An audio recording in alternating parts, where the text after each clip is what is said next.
আসসালামু আলাইকুম রহমতুল্লাহি অবরকাতু বিসমিল্লাহির রহমানির রহিম। প্রিয় বন্ধুগণ, সর্বপ্রথমে আপনাদেরকে ঈদের অগ্রিম শুভেচ্ছা রইল।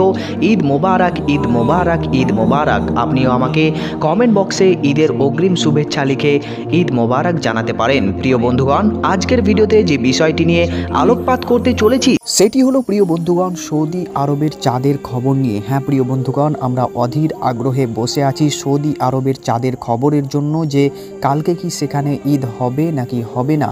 হ্যাঁ প্রিয় বন্ধুগণ, আমরা অধীর আগ্রহে এই জন্যই চাতক পাখির মতো চেয়ে আছি, কারণ বিগত 1 মাস ধরে আমরা রোজা করে আসছি এবং রোজার পরে যে প্রতিফল অর্থাৎ ঈদ আমরা পাই, সেটিতে আমরা খুশিতে আত্মহারা হয়ে যাই, আর যার কারণে আমরা ঈদের চাঁদের জন্য পাগল হয়ে পড়ি।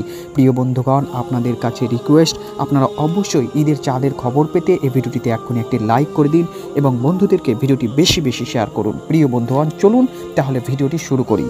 প্রিয় বন্ধুগণ, সৌদি আরবের ঈদের চাঁদের খবর হলো এই যে, প্রিয় বন্ধুগণ, আজকে সেখানে ঈদের চাঁদ দেখা যায়নি, যেটি বিভিন্ন আর্টিকেল থেকে জানা গিয়েছে। হ্যাঁ প্রিয় বন্ধুগণ, সেখানে আজকে চাঁদ দেখা হয়নি, তার কারণে কালকেও সেখানে রোজা হবে এবং পরশুদিন সেখানে ঈদুল ফিতর অনুষ্ঠিত হবে ইনশাআল্লাহ, যেটি বলা হচ্ছে আর্টিকেলের মধ্যে। আপনারা দেখতে পাচ্ছেন আর্টিকেলটি টাইমস ইন্ডিয়া এবং নিউজ 18 এবং হিন্দুস্তান টাইমস। আপনারা দেখতে পাচ্ছেন এখানে তাদের চাঁদ দেখা যায়নি, যেটি উল্লেখ করা আছে ইংলিশে, আপনারা দেখতে পাচ্ছেন। হ্যাঁ প্রিয় বন্ধুগণ, এটি একদম লেটেস্ট খবর, যেটি কিছুক্ষণ আগে সেখানে পাবলিশ করা হয়েছে। প্রিয় বন্ধুগণ, আজকের এই ভিডিওটিতে আপনি এখন একটি লাইক করে দিন আর বন্ধুদেরকে বেশি বেশি শেয়ার করে এই সংবাদটি পৌঁছে দিন, যাতে করে সকলে ভুয়া খবর থেকে বেঁচে যেতে পারে। আর ভারত বাংলাদেশে ইনশাআল্লাহ তাআলা তার পরের দিন অর্থাৎ 11 তারিখ ঈদ হওয়ার সম্ভাবনা রয়েছে, যেটি বলা হচ্ছে। প্রিয় বন্ধুগণ, ভিডিওটি বেশি বেশি শেয়ার করে সকলকে পৌঁছে দিন।